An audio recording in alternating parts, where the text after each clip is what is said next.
Saya Ratu Nafisha Velo, 14 tahun, dari SMA N2 Cikarang Barat,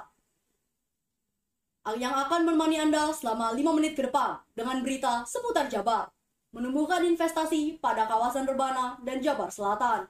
Menteri Hukum dan HAM Yasona Lawli menetapkan Peraturan Presiden Republik Indonesia Nomor 87 Tahun 2021 yang ditetapkan pada tanggal 9 September 2021 tentang rencana induk percepatan pembangunan kawasan Rebana dan kawasan Jawa Barat bagian selatan.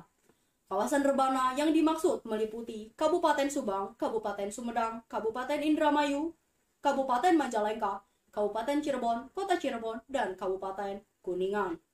Serta kawasan Jawa Barat bagian selatan meliputi Kabupaten Sukabumi, Kabupaten Cianjur, Kabupaten Garut, Kabupaten Tasikmalaya, Kabupaten Ciamis, dan Kabupaten Pangandaran.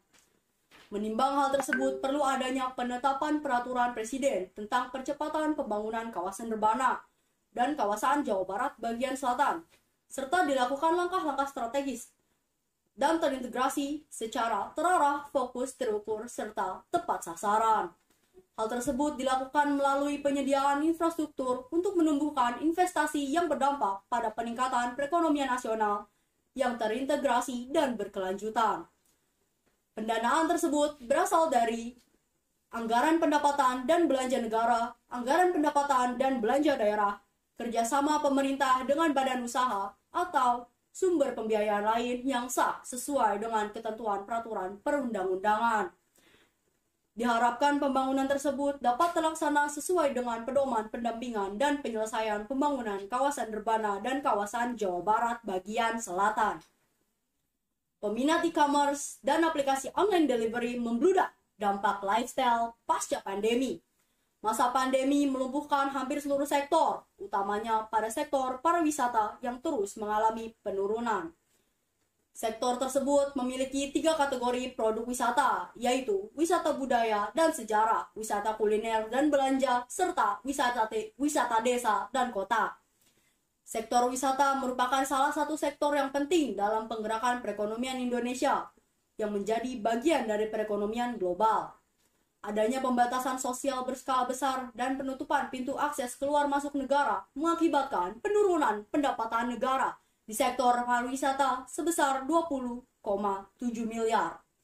Dikutip dari buku Tren Pariwisata 2021, Kementerian Pariwisata dan Ekonomi Kreatif menyebutkan bahwa terdapat beberapa macam hitungan persen dalam kuliner, yaitu makanan, yang memperoleh 63%, mengunjungi pasar dan produsen makanan sebanyak 53%, kegiatan kuliner 79%, museum 12%, dan workshop memasak 62%. Kemenparekraf 2019.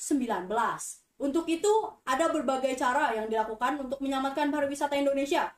Ada 2 fase penyelamatan yang dilakukan oleh Kementerian Pariwisata dan Ekonomi Kreatif, yaitu tanggap darurat, pemulihan, dan normalisasi.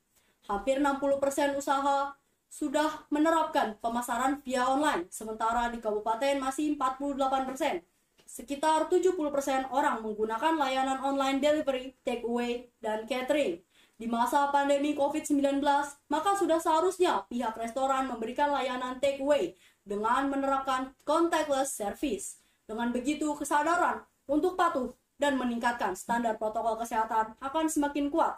Hal ini kemudian dinormalisasi pada pola keseharian dan menjadi kebiasaan baru yang mengedepankan CHSE, Cleanliness, Healthiest, Safety, Environment.